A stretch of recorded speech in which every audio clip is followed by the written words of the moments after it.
Welcome to the Film Hub Off Script podcast, where real stories from our community come to life. The struggles, the breakthroughs, and the work it takes to keep going. We talk about the process, not just the outcome. I'm Lauren, the founder and CEO of the Film Hub, a co-working space, event space, and content creation studio where creativity meets success.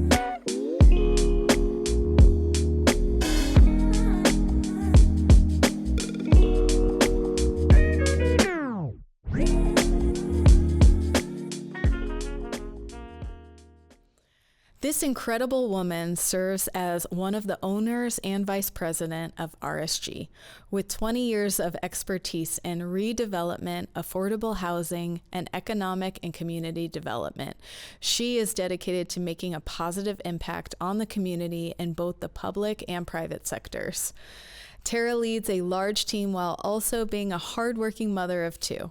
I'm excited to welcome one of our members, Tara Matthews. Welcome. Hi, Lauren. Thank you so much for coming. I can't wait to hear your story and kind of hear how you've gotten to this place. Do you want to kind of give us a backstory of how you started working with RSG? Sure.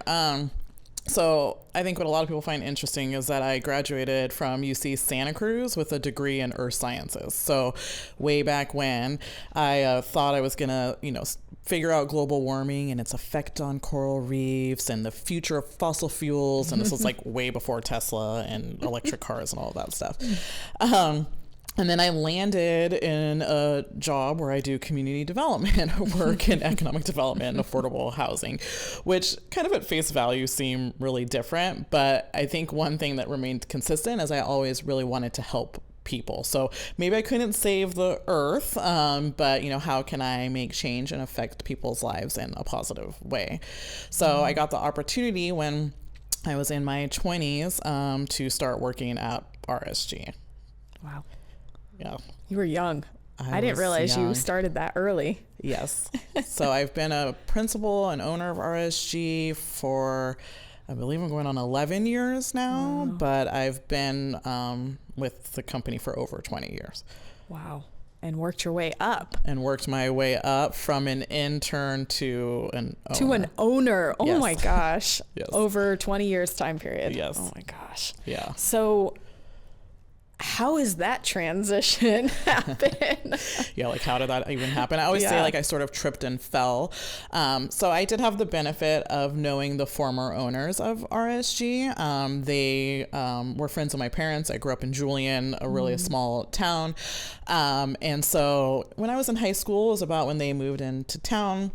And I remember graduating from college, and I was so frustrated because I had changed from like an arts degree to a Bachelor of Science degree my sophomore year, which meant I had a lot of summer school and a lot of schooling to make up to get my science degree.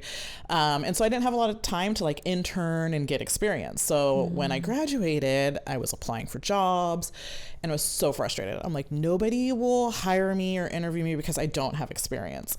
And so they were like, okay, well, like we have this environmental impact report for some project they were working on, like just review it and summarize it, and started kind of just handing me little like internship type task.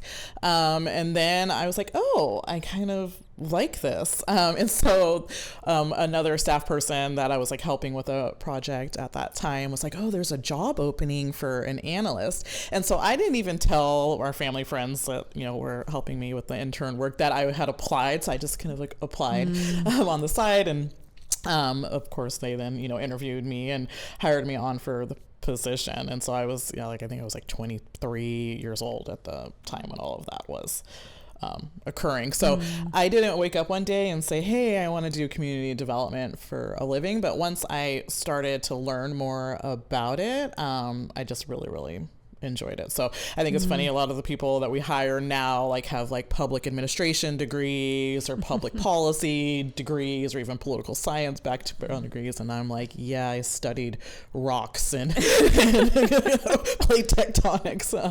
I'm like, but I can read and write and I want to help people. So yeah, and it didn't even matter because you still got to be vice president of the company. Yeah, exactly. And working my way through and just learning, I kind of say I sort of went went through I didn't get a master's degree. I looked in it a few times, but it was just more than I had wanted to spend. And so I was just kind of say I sort of got my master's degree through RSG of just all of the different experiences. We work typically with 100 different jurisdictions throughout the state of California at a time on a wide variety of type of assignments. Some are financial analysis, some it's looking at affordable housing or strategic planning, spanning economic development, real estate, and fiscal health areas. So I've learned a lot over these years, and I'm just super grateful for the opportunity that I was given. And to be clear, when I tripped and fell in the internship to the analyst, I did not even do that with like one day I want to own this business. There was another opportunity that came about years later where they had offered up ownership to a group of individuals. I happened to be pregnant at that time and had lost my mother, within that year. And it just felt like too much. I was like, I'm like, still dealing with the grief from my mom, and I'm having my first kid, and you want me to do what with the business? Like, I'm not really sure I'm, prepared to take all of that on. And then like about a year and a half later, I was kind of like, well, I already do all these things. Like, what does this look like? And then at that point, I approached them and asked if I could, become an owner of the business. And so that was over 10 years ago. Oddly enough, I happened to be pregnant with a second child at that time. So I don't know. Maybe I was like, oh, I got this mom thing sorted down, so now I can, add that on when I'm pregnant with a second child. But I love hearing that, because those are the crazy stories. I feel like when I talk to women business owners, it's not like they made sure when they started, either growing into the position of the CEO or starting a company, they're like, oh, nothing else is going on in my life. I'll just, run a company. Like, it's never like that. It's very integrated with layers and layers of things that we already do, like being pregnant. And I was pregnant with my third kid when I started the Film Hub too. And it's a lot. And I didn't willingly do that. That just kind of was an oopsie baby. But it happens, it happens. But it's like, we don't plan it that way, but I feel like it always happens. But that's where we grow so dramatically into the positions. I feel like, because we're fighters and we know how to do hard things, and we can just jump in and handle it because we're used to it. We're moms. And I feel like at that point too, my former husband, he was kind of like trying to reimagine his career and whatnot. And so, it was kind of on me at that point to be like, okay, like I have this pathway, and kind of create space for that financial stability for the family and for my kids. And so that was also, a motivating piece. And I actually kind of enjoy that. My parents used to always joke with me, like, their family friends would come around, and especially when I was like in high school or, in college, be like, oh, like, who are you dating? Or, what kind of boys you want, and this and that. And I kind of just be like, like, yes, I like to like date, but like, to be clear, I don't need a man to like take care of me. Like, I was always just very driven of like, I'm gonna like have my own career and have my own thing. And so that's always really driven me. My mom was a nurse, and so she worked, and so for me, I just always kind of had that like drive in me that like I wanted to be able to take care of myself. Not to say that I cannot be in a partner. I'm getting married here again soon, and I love my partner, and we have a great like relationship, but it's important to me to be able to take care of myself and contribute to my family, and to be able to help take care of my kids. Yeah, for sure. Especially because you were a single mom for 4 or 5 years or so there. And that's hard. Do you want to talk about that a little bit? So to be completely, honest, at the moment where my marriage ended, it wasn't anticipated. So I'll just call it a series of unfortunate events occurred, and I had to make a decision to either stay or go, and I knew it was best for me and my kids if we left that. And so I was broken with a 3-year-old and a 5-year-old at that point. Fortunately, I was an owner of RSG, but only like a couple of years in. So I was still even figuring out like, what does it even mean to be a business owner and how to do it. Fortunately, I have really good partnerships at RSG, and my partner Jim Simon is really great and very, very helpful, so kind of help navigate all of that. But yeah, I just remember sitting in my kitchen crying going, oh my gosh, like how am I gonna do all of this? How am I gonna be Tara, vice principal of RSG and mom to two small kids who are experiencing their family being broken apart, and making sure to like give them enough energy and time to, we're all trying to just make sure they grow up to be decent human beings and contributing members of society. So,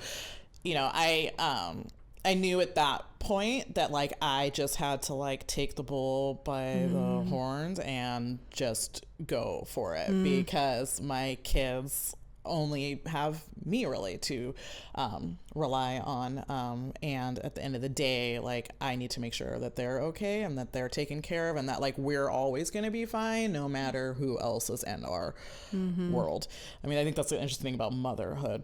Right. And I'm not giving any shades to dads, because dads are super important in children's lives, and I fully believe that children need both parents in their life. Even my relationship with my ex isn't amazing, but he has full access to the children. It's important for them to, build that relationship. But I think as a mom, they're with you for 10 months. I don't know where 9 came from because it's 10, but 10 months, right, before you have a baby, and that's responsibility that you have over time. And especially when they're little, like 3, 5, you're just such their safe space. And so I'm like, how can I ensure that like we're always safe and making sure mom has got your back and not having to rely on other people for that safety. So I somehow pulled it all off. I've had people come up to me afterwards and were like, we don't even know how you did it. And I usually say, I don't know either. I'm like a one step in front of another type of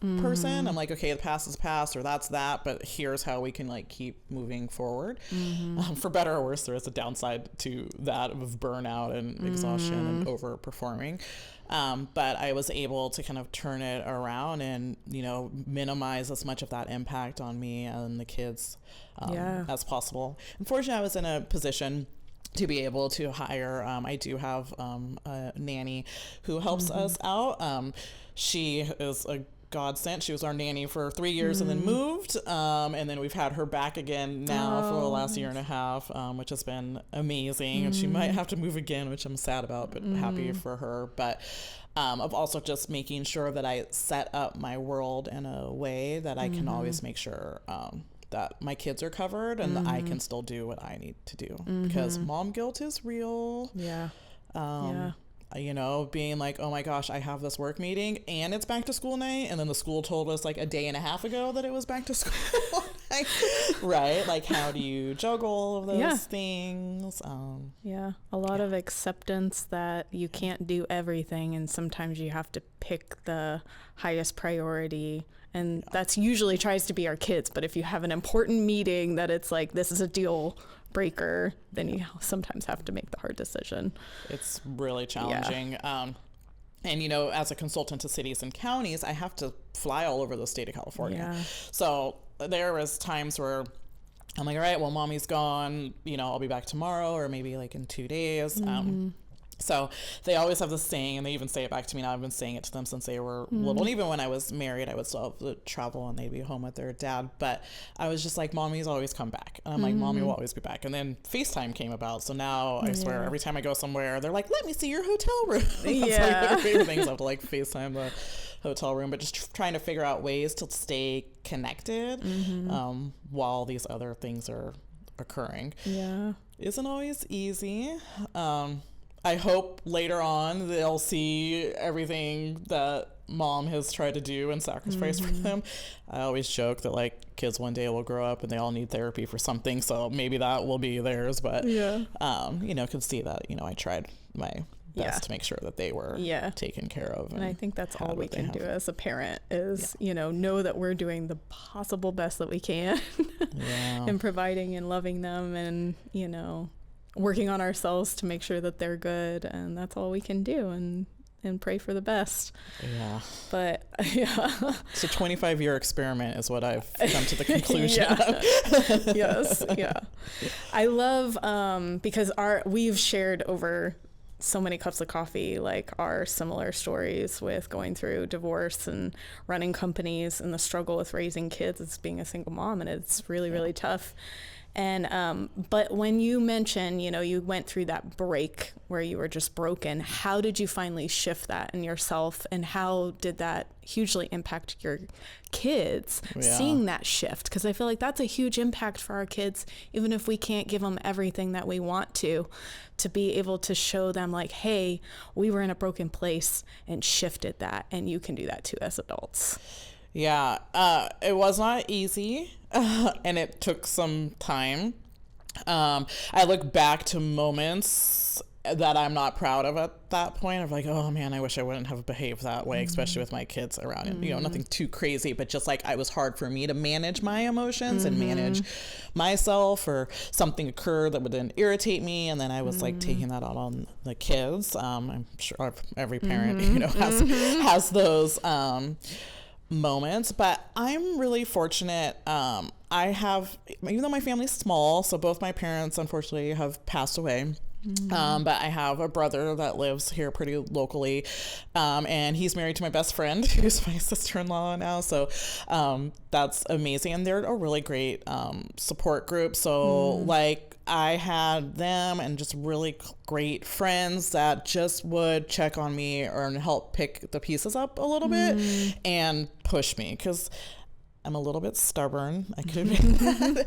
And they would kind of just pull me out of that dark place. And I had a lot of great girlfriends that were like, hey, come over, like, let's have the kids have a play date. And I can kind of get those moments to recharge instead of going to that kind of safe, dark place. Was like, we're just going to like stay home today and regroup, right? It was like more of trying to get myself out. And then my oldest was having some issues at that time, and so we did counseling. I went through my own counseling to just try to be a better version of myself, because in addition to like feeling like I have to not only have the financial pressure of the children, I was like, I have to be emotionally stable for them. So I think the combination of just my family, my friends, and then taking time to actually work on myself was really, really beneficial and helpful. And like a lot of the guilt that I would feel, I remember talking to my therapist back then and just being like, I feel so guilty for going to work, right? Like I have to go to work. I have 2 kids. There's no other parent at home.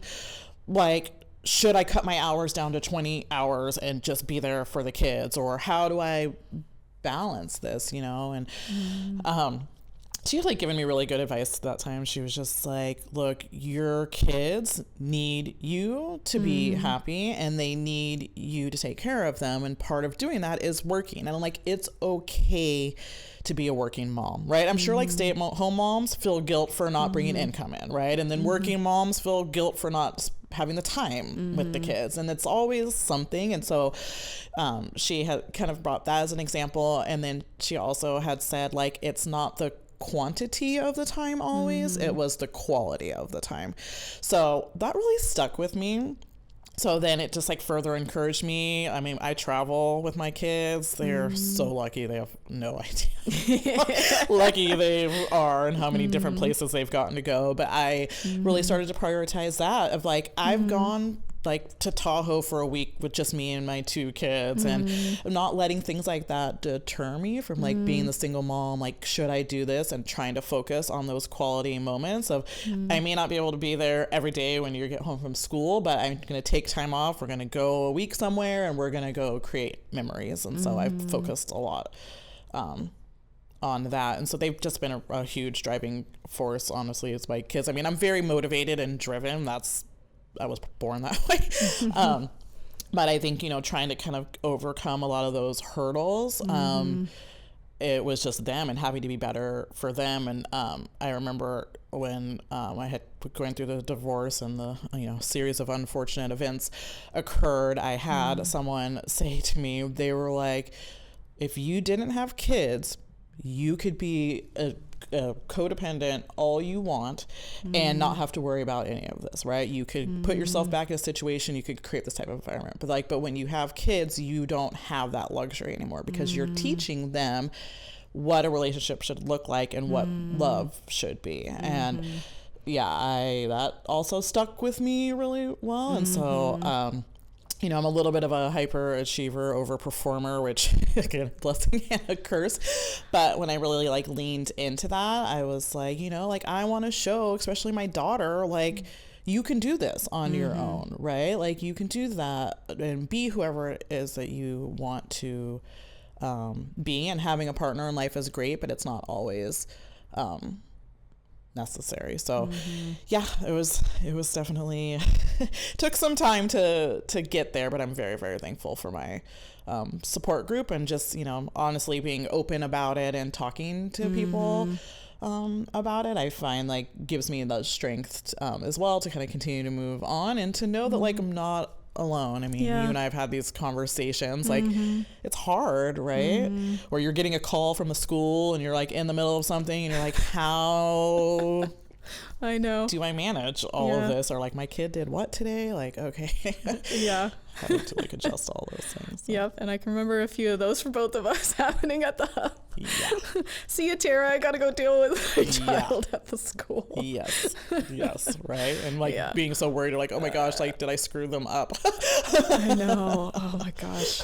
I think, and just because we're working moms doesn't mean we're screwing them up. And I think that's the belief that I had to break in myself, to be everyone screws up their kids in some way or another. Not that we're trying to, but it's, we all hold on to weird things that we have to break and let go of.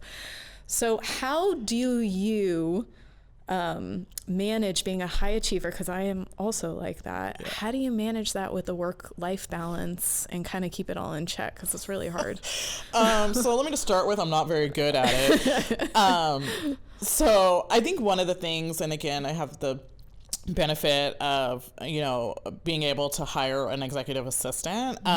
So prior to me having an executive assistant, which is just, I think it's been 2 years, so it's still fresh, my world has changed a lot. I got to the point with I remember talking to my business partner Jim, and I was I am there's no Tara time. I have I'm RSG Tara, and then I'm mom, and then I'm RSG Tara, and then I'm mom. And just taking those times, for me was really challenging. I'm I can't even get to the gym. I didn't even know how going to work out was gonna fit in, right? I mean, that's just such a minor thing that you even just need for your own health and sanity. So we had made the decision for both of us that we both needed an executive assistant. There's 2 partners of RSG. We have about 34 employees. Prior to Jim and I, the firm, when it was this size, had 4 or 5 partners. Wow. So the load was just spread. We're not a big company, so not only do I do project work, but I'm also HR, and I also track right? So it's being a small business owner. Sometimes it adds a lot more on.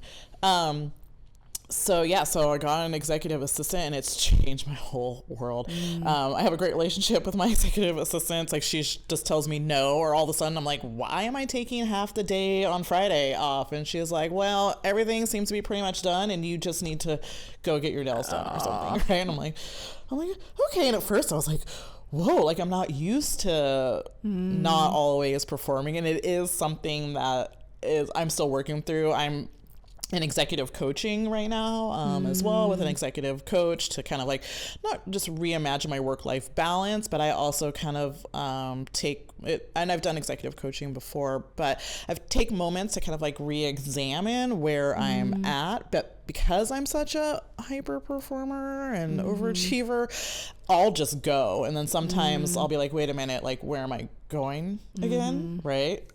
Because for me, checking things off a list, like, brings me so much joy, that sometimes I forget what's even on the list. Right. I'm just going through the motions. And so taking those times to kind of like reassess, like, well, what is it I want to be doing? Like checking on my work-life balance, like even within like the work I do, like what am I doing that's fulfilling me right now? What isn't? And how can I adjust that? So I think the combo, at least as of the last few years of like doing more executive coaching, as well as having an executive assistant that like literally I wake up, I swear to God, every morning, I don't know what I'm doing. And then I look at my calendar and I'm like, that's what I'm doing today. And just having that load taken off of me has been huge. And my executive assistant she's always like, I don't know how you did this before. Yeah. And I honestly go, I don't know. I just did it, you know, but I don't work as many hours. I show up to a lot more kid events. And so it's like giving me that space that is needed. To be able to do that. And I think another like moment that was like a blessing and a curse was COVID. The having to stay at home. I never got that opportunity before. My kids went into daycare at 3 months old. I was working mom. That's how it was, each one of them. But in that moment, well, all of us, like, you had to stay home and have that opportunity. And I'm like, that's one of the best things that actually probably occurred as most recently, of all the changes that you like talk about, like having the world shut down. I don't think we need to do that again, but was a blessing in the sense that like, oh my gosh, I actually got to work from home, or like kind of not be at home with my kids and have this opportunity. And then once the world reopened, did not go back to the way of operating previously. I mean, we even shut down our main offices and have like this hub and other hubs, right? So that our staff can be closer to their homes. We come in less, which is providing me way more touch points with my kids. And, you know, even me being at home, working in my home office, in my converted she shed, you know, I can stop at 2:30, go in, say hi, how was your day for 15 minutes, and then go back and do what I need to do. So just kind of like reimagining how I can do things has been really helpful, and making space and not feeling guilty about it. I'm still working on the not feeling guilty part. Yeah. It sits there. It's hard. Yeah. It sits there a lot. Yeah. But every time I talk to someone and they're like, don't feel guilty, right? And I'm like, okay. I'm like, but I still do. Yeah. Well, and I think that was something that my therapist worked on with me for a long time, because I wouldn't do anything for myself. Yeah. I would do everything for everyone else, and I was always drained. And in that place of drain, you're not your best to anybody. Yeah. And then you do get highly triggered and on edge, and you're not your best. So you're like, you have to get back to that. But she kept saying, oh, we'll do things. And I was like, I don't even know what that looks like. I don't even know what that means. Like, you're speaking a foreign language to me. And it took me like a year and a half to even grasp it. And then start working in things, like deeper things, you know, than not just, you know, going and getting a massage or, you know, because that only lasts for so long. But how do I do an everyday, like, reset for myself so that I can wake up and be better for everybody? And I didn't get it. I was like, I don't understand what you're telling me to do. Like, this doesn't make sense in my brain. Like, I can't. And I think even one of our members one time, he was like, well, just come in late. I was like, what do you mean? I can't come in late. Like, this is my company. I can't come. It's like, just take an hour, come in late. Nothing's going to go crazy while you're gone. And even to do that, to even fit in like working out or going to my therapy sessions like during business hours, so I could be there more with my kids at night. And it's such a weird thing. Well, it's interesting, right? Like, it's almost like waiting for someone to give you permission. Yeah. But it's weird because you own, I own, like, we should be able to give ourselves the permission. But yeah, I have the exact same experience. And it's interesting, right? Like, why? I wonder what that is. So what's that? Like, is that part of high achiever? I don't know. I'll have to ask her at my next session. Yeah, I don't know, right? But it is like just always like asking for permission in a sense when it's like you're the one that gets to make up the rules. Yeah. And maybe I look at it because even when I leave, I'm like, hey, you guys good if I leave? And what, Nani's like, you don't have to ask me. Like, just leave. I was like, yeah, but I never want to leave you in a position where it's more than you can handle. And I think maybe that's where it comes from, is we're still trying. Maybe that's still a people pleasing thing. I don't know. Probably. Having the executive assistant, now I was joking with her recently. So, fortunately I have a lot of, team members and project managers that are, running the various jobs that we're working on. And I'm heavily involved. But then she was like, yeah, maybe you don't need to be as involved. And at first I was like, my feelings were kind of hurt. I was like, wait a minute, like, am I not needed? And it's like, no, it's not that you're not needed, but like it gives other people the space to grow. And then when mom and dad are around, people always act a certain way. And then once mom and dad leave, then, all of a sudden you can cook eggs by yourself, right? So it was kind of like interesting, like when I kind of like, what was talking in that respect, it was like, am I holding people back? Right? Like, because I'm wanting to be helpful and I know and I'm thinking I'm being helpful, am I holding other people back from having the space to step in to learn and grow into that space? So as of late, I've been shifting that a lot too.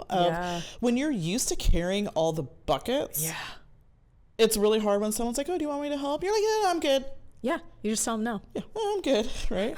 But you're like, it actually would be a little easier if I was only carrying one instead of two, right? And so trying to like be more mindful of that and saying, yeah, okay, of course, sure, help me out here, right? Yeah. But it is like, I mean, when you're mom, you're making sure everyone's safe. You're checking all the boxes. When you run a business, you're checking all the boxes. You're making sure everything's good, right? But how do you rely kind of on others in your space to help out there, especially when they want to? Yeah.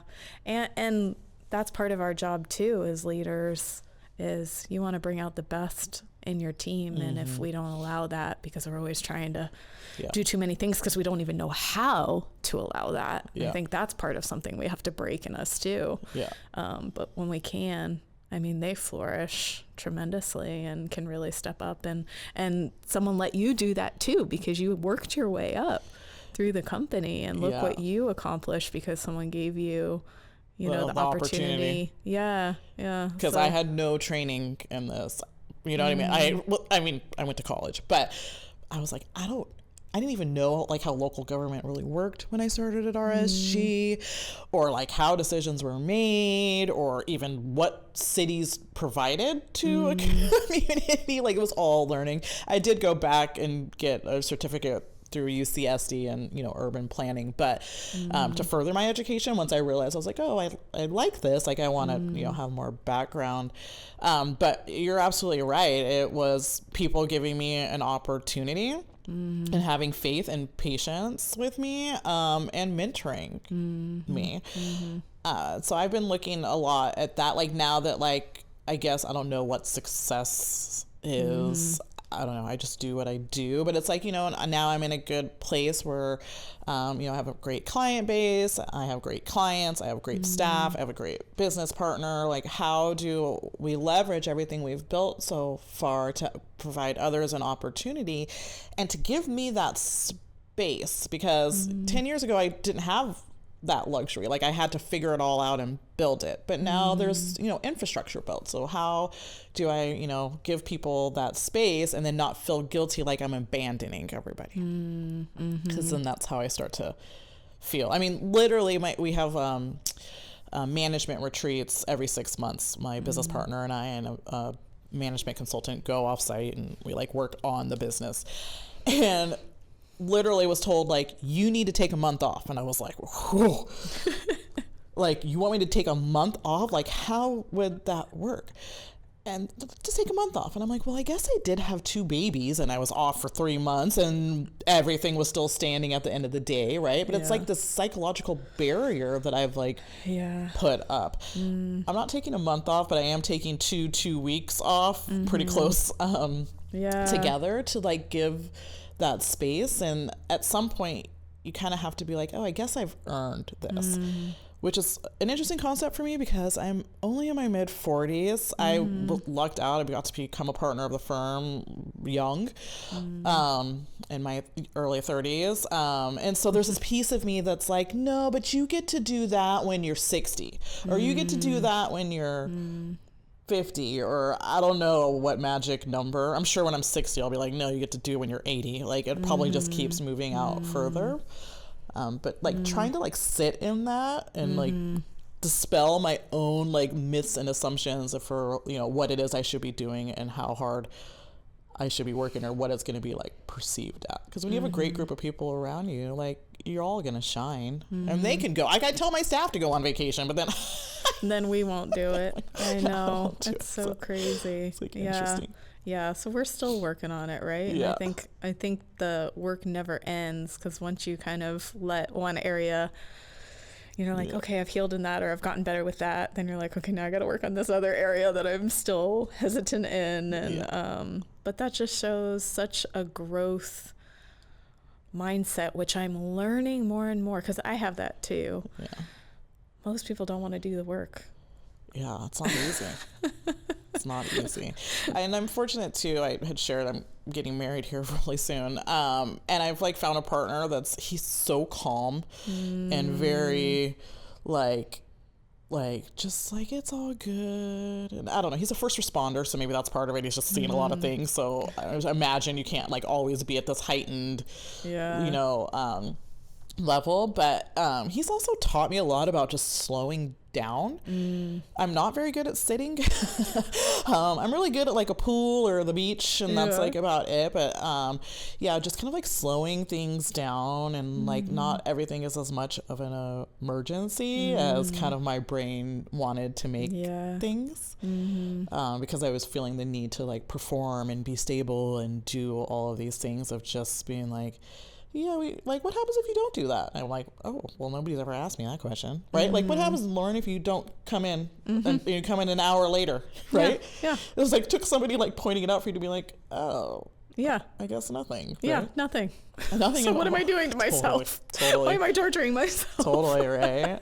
Yeah. So it's interesting. Like, sometimes that mirror has to get put up. I'm trying to get better of like doing it for myself, right? And not having to have someone like mention it. But it's funny. I'm like, well, I guess nothing would happen if we just didn't do that, right? Yeah. And that brings us back why community is so important, because these things that we are so blinded by, and we don't even like flip the perspective in our own mind until someone pulls us aside and is like, hey, mirror, here you go. What are you doing? What are you doing? Why are you still doing this? Or have you thought about that in a nice, respectful way? But like, to have those people around us and the community around us, it makes us better. And it's like, I've gone through times in my life where I really did try to isolate and kind of keep everyone out, because you're just going through, you're broken, and you go through hurtful times. And that's okay for a period of time, as long as you don't stay there, you know, and then you got to pull yourself back up and have the people around you to push you again, because then you're like almost afraid to move for a while, and then you gotta, it's like, no, kick you out. Go and get back out like there. Straight to show up at my house. I'm like, oh, I guess I've been a little too, isolated. Like, showed up at my house. And you get that way, like, oh my gosh, there's some weekends like I don't even want to leave my house. I'm like, I'm just peopled out, and I'm like, there's too much, and I'm exhausted, and there's no relief, right? Because it's like, still, even if I don't leave my house, I still have 3 kids to be, to raise while I'm at home. So it's a lot, and you're always on, and then but you can't isolate for very long. And I've had my friend come over. Baths, I used to never take I'd shower. I don't want to say I never take a bath. I shower. But I used to like never be like a bath person. And in the last few years, I'm like, because it's like I'm home with my kids, but I'm like, I just want to be left alone. And then I go, and then they know when I'm in the bath. They just leave me alone. And I'm like, Mom just needs like 30 minutes, just like, and usually I just have like no lights on, or like a candle and some chill music. And I'm like, I just need to like decompress, and like finding like those small times and spaces. And again, the working out, I realize not only doing it for my health, I guess I need it for my mental health as well, like my brain. It's like an hour where I can go and I just focus on myself, and somebody else is telling me what to do for a while. I know it's that made a huge difference. That helped me big too. I started working out last year, where I started dedicating time, and the staff just knew, like, I'm coming in on late on those days. And that was a huge, they told me, they're like, yeah, you should never stop doing that. And I was like, why? And they're like, your stress level is like completely down compared to where you were at. And I was like, wow, I had no idea that was impacting. Right, and you probably felt so guilty for carving that time out. Sure.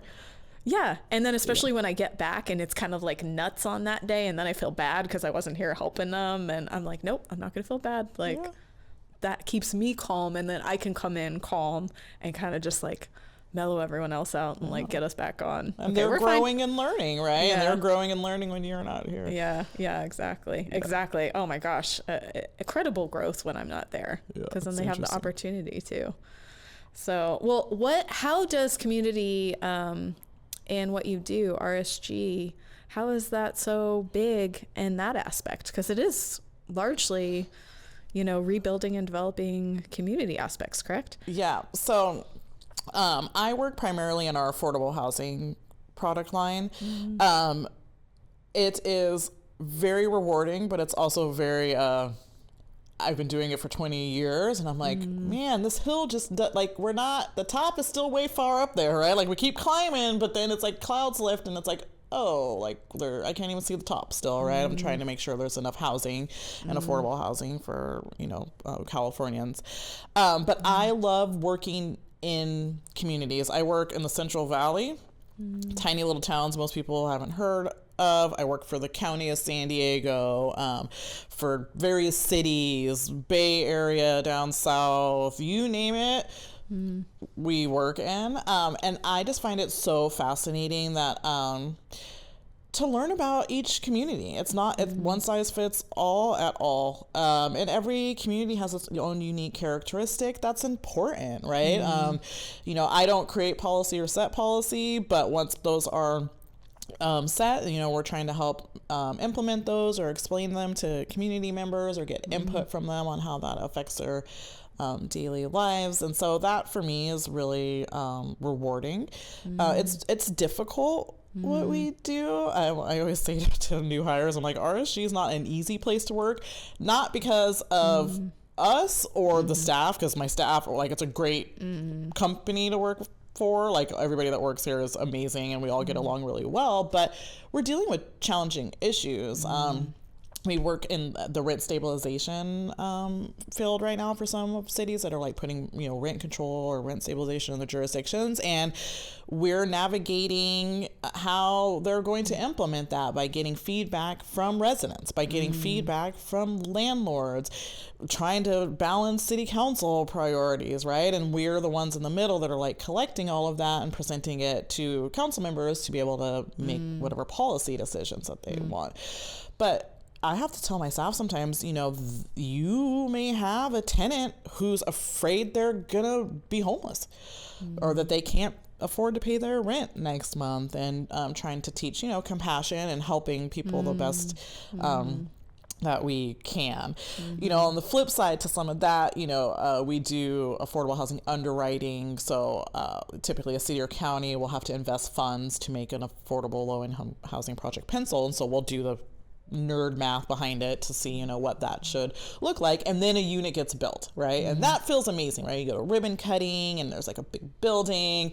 But I mean, we're just producing those at such a less rate than is actually needed that I found for me recently. I still think it's great. I still enjoy doing it, but I'm finding it like less rewarding than it was before. So I'm actually doing a shift myself to try to like figure out like where can I focus my energy to try to kind of help more vulnerable people and still be able to achieve the goals that make all communities great. But it's a always shifting dynamic, and it takes quite a bit of emotional labor sometimes to be able to do what we do. But I love working in the communities that we're in. I learned so much from all of my clients, all of the community members.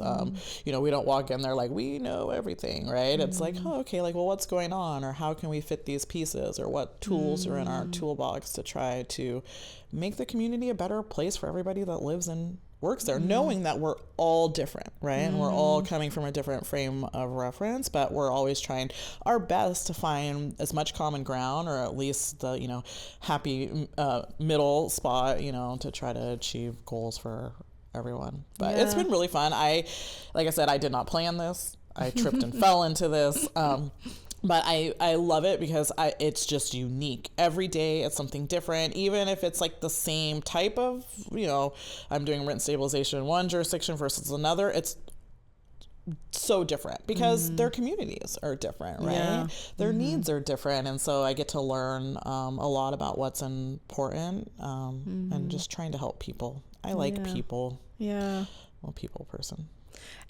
I know you said you fell into this, but do you feel like this has become your calling because of your compassion and your heart for just helping people and your community in that way? Yeah, definitely. I have always kind of like been driven to help. I was raised that way a little bit too, so part of that's probably my upbringing, but I remember so vividly. So I had shared, I grew up in Julian, tiny town.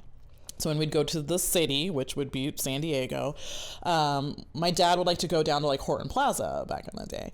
And there'd just be homeless people on the ground, and we would be walking by. And I remember just being a little girl and being like, Daddy, like, why is that man on the street? Like, why doesn't he have a home? Like, what is going on? And I just, even at that age, was so drawn to like, this isn't right. Like, this is sad. It made me sad that people were walking by, like, ignoring what for me was just a human that, you know, was on the streets. And he would always explain, you know, to me what was, you know, going on. And, you know, we would try to like help and reach out. When I was a kid, we had people that used to live in our garage for a while. My dad was very, had a big heart. He's a child psychologist, so maybe that's like part of it, just like in people's heads and trying to be helpful. But we were always helping other people or helping families or those that were less fortunate than ourselves. And so I think that was kind of ingrained in me, even though I like ventured off to go study rocks and, you know, global warming and coral reefs and all of those things. I think that was always in me. And so when I did come to RSG,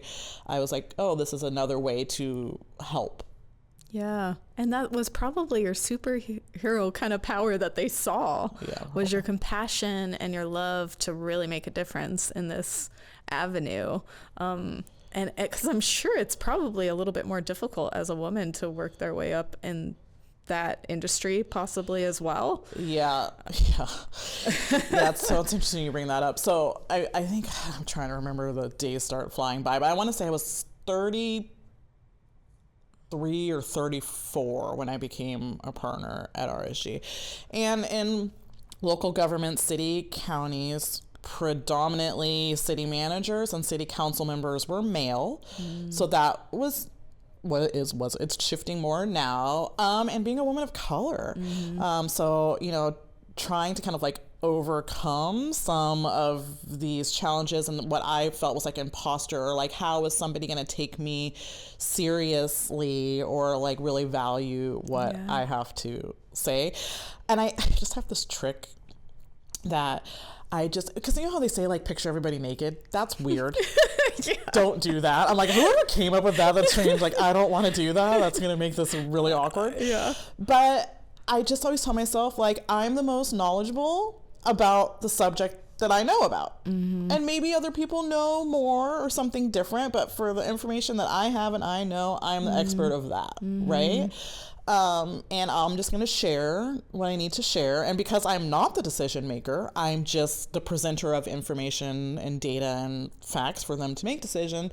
I kind of had to let go sometimes when things weren't going how I thought that it should end. And so I started to like get over that imposter syndrome. But I've definitely had some uncomfortable experiences, both being female and a person of color in the world I work in. You know, I feel like it's a little less and less now, but I'm just like, you know, like if you're not my cup of tea and vice versa, like there's a lot of cities in the state of California, and I can just go work somewhere else. But I do think focusing on affordable housing has been a really, really good spot for me, and I get to work alongside a lot of really like-minded, brilliant individuals. So but it was definitely a challenge. Like, take me seriously, you know. Like, I look like their grandkid coming in to present something.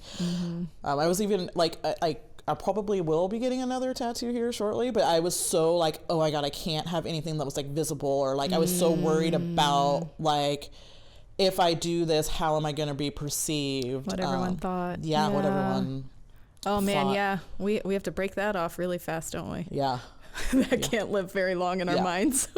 So then I was sort of like, well, like, does this stuff really matter, right? Like, and it's hard to break. The knowledge is the knowledge, and that's what I, you know, should be known for. Not exactly. You know, I decided to get 2 earring holes or something. Oh, I love it. I can't wait to see it. Well, thank you so much. I so admire getting to work with, you know, another strong, independent, mighty woman who just fights for what she loves to do and cares, has compassion for her staff and her kids, and to bring in so much, you know, tenderness and love and care. And I think that's where we get to have a little bit more opportunities.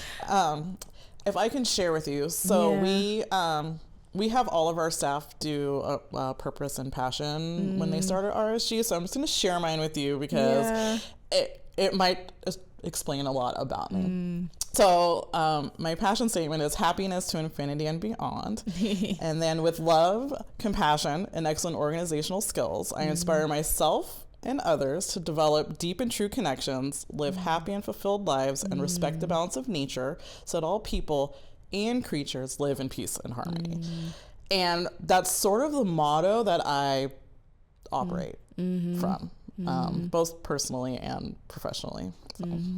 I love that. That's so good. I usually have a lot of creatures. I only have 4 creatures right now. I love that. It's so good. Well, good. Thank you so much for being with us, and happy to get to do life with you every day at the Hub. And, you know, the few times that you guys are here a week, and just getting to experience, you know, you as a leader and learning from you and our ongoing conversations to just grow and help each other get better every single day. And thank God there's people in this world that want to get better every single day. Takes a village, right?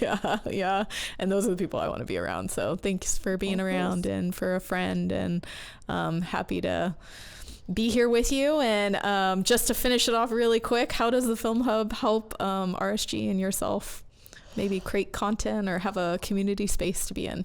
So I used to commute to Santa Ana. That's where our office was, and then Irvine. So not only was I a working mom and had all that guilt, I had to commute 3 hours a day, basically. And so when we decided to go to like our hub model across the organization, finding this location it's so great. I am 5 minutes away from my house, 5 minutes away from my kids' school. So it's just provided like a great resource for me. Like I never had that. I commuted for 18 years or something. So I just got used to the grind. You do what you got to do. So I'm just very appreciative of that. And I just love the community, not only just having my staff and my business here, but how much my staff engages with all of the other people here. It's really amazing. Like one of my staff members, or 2 of them now, are involved with the chamber and, going to various events. And so I just think it's great to that my staff has more opportunity to like engage in the community as well, and to meet other people that are doing different things and to grow and learn and do podcasts. Like if you would have asked me a year ago if I'd ever be doing podcasts, it probably would have been no. So not only this, but even just having the RSG Insider podcast opportunity and allowing us to kind of like reimagine how we do things has been really cool. That would not have happened without the Film Hub. Yeah. So you've built something really special here, so you should be really proud of yourself, because you can call me amazing, but you're just as amazing.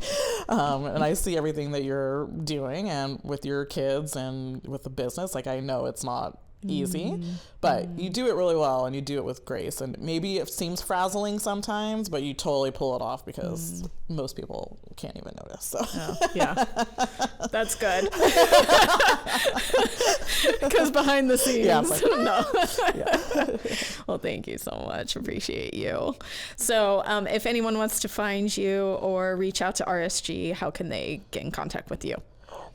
We're probably most easily found on LinkedIn is the platform that we utilize the most. So we have RSG page, RSG Inc. page on there, as well as I have my own personal LinkedIn account there. Perfect. Or our website at it's www.rsgsolutions.com. Perfect. All right. Sounds good. Thank you so much. You're welcome. For more information, be sure to follow us at your favorite social media platform at The Film Hub Inc. and visit our website at thefilmhubinc.com. And to all of our listeners, if you're interested in connecting with like-minded people or developing content, don't forget to check out our Producers Club membership at the Film Hub. It's a membership where creatives and professionals can access daily workspace, produce cutting-edge content in our sound stages, and bring together people in our event venue. We believe you can do your best work here. Thank you so much for listening, and we'll see you next time, where we keep learning and developing together.